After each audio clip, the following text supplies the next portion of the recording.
Saudara-saudari, adik-adik, Bapak Ibu, para sahabat Tuhan Yesus di Paroki Santo Sementari dan di Stasi Santo Tomas Segan, juga para sahabat Tuhan Yesus dimanapun Anda berada, berkah dalam salam semangat, sehat selalu, tetap berbahagia, tekun berbuat baik. Marilah kembali kita belajar ilmu sejati pada hari Jumat tanggal 19 Mei tahun 2023, hari biasa pekan ke-6 Paskah, novena Roh Kudus, hari yang pertama. Marilah kita mengawali belajar ilmu sejati dengan berdoa dalam nama Bapa, Putra, dan Roh Kudus. Amin. Allah Bapa, pokok keselamatan kami, berkat kebangkitan Kristus kami lahir kembali dalam pembaptisan dan menerima hidup baru. Arahkanlah hati kami kepada Kristus yang kini duduk di sisi kanan-Mu. Semoga kami Kau anugerahi hidup abadi bila penyelamat kami datang dalam kemuliaan. Sebab Dialah Tuhan yang hidup dan berkuasa, yang bersama dengan Dikau dalam persatuan Roh Kudus Allah sepanjang segala masa. Amin. Saudara-saudari yang terkasih, kita akan belajar ilmu sejati dari Injil Yesus Kristus menurut Yohanes bab 16 ayat 20 sampai dengan 23a. Dalam amanat perpisahannya, Yesus berkata kepada murid-muridnya, "Aku berkata kepadamu, sesungguhnya kamu akan menangis dan meratap, tetapi dunia akan bergembira. Kamu akan berduka cita, tetapi duka citamu akan berubah menjadi sukacita." Seorang perempuan berduka cita pada saat ia melahirkan, tetapi sesudah melahirkan anaknya, ia tidak ingat lagi akan penderitaannya karena kegembiraan bahwa seorang manusia telah dilahirkan ke dunia. Demikian juga kamu sekarang diliputi duka cita, tetapi aku akan melihat kamu lagi dan hatimu akan bergembira. Dan tidak ada seorang pun yang dapat merampas kegembiraanmu itu daripadamu. Dan pada hari itu kamu tidak akan menanyakan apa-apa padaku. Demikianlah sabda Tuhan, terpujilah Kristus.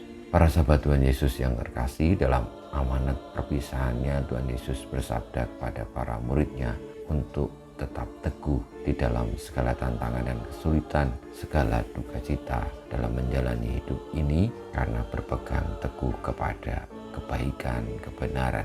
Sebab akan datang saatnya sukacita menggantikan duka cita. Tuhan Yesus juga meneguhkan para murid bahwa duka cita yang dialami di dunia ini hanyalah sementara.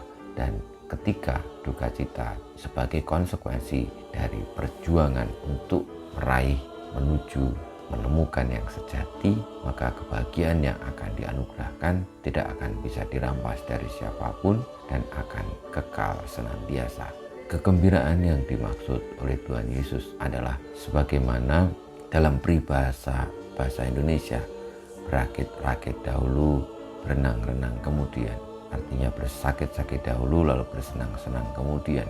Bersenang-senang bukan dalam arti sebuah pembalasan dendam atas kesakitan yang telah dialami, tetapi sebagai pencapaian atas segala jerih lelah proses sakit, penderitaan dari perjuangan menuju kepada kebahagiaan.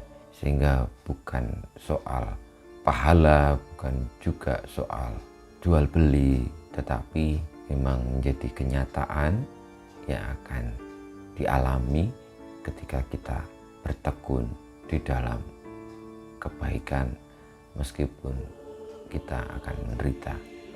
Kita mohon berkat Tuhan, semoga di dalam menantikan kedatangan Roh Kudus kita boleh bertekun meski banyak tantangan, kesulitan, godaan, penderitaan, tetapi ketika itu kita lakukan sebagai konsekuensi dari cinta kepada Tuhan dan sesama semesta untuk keselamatan banyak orang dunia ini. Marilah kita tetap bertekun sehingga akhirnya kita boleh kelak menikmati kebahagiaan sukacita yang sejati dan abadi. Kemuliaan kepada Bapa dan Putra dan Roh Kudus seperti pada permulaan, sekarang, selalu, dan panjang segala abad. Amin. Ya Yesus, jadikanlah hati kami seperti hati-Mu. Tuhan bersama-Mu dan bersama Roh-Mu, kita semua hidup kita, perjuangan kita untuk tetap teguh di dalam perjuangan kebaikan, kebenaran, meski menderita, senantiasa dibimbing, dilindungi, diberkati Allah yang Maha Kuasa, Bapa, Putra, dan Roh Kudus.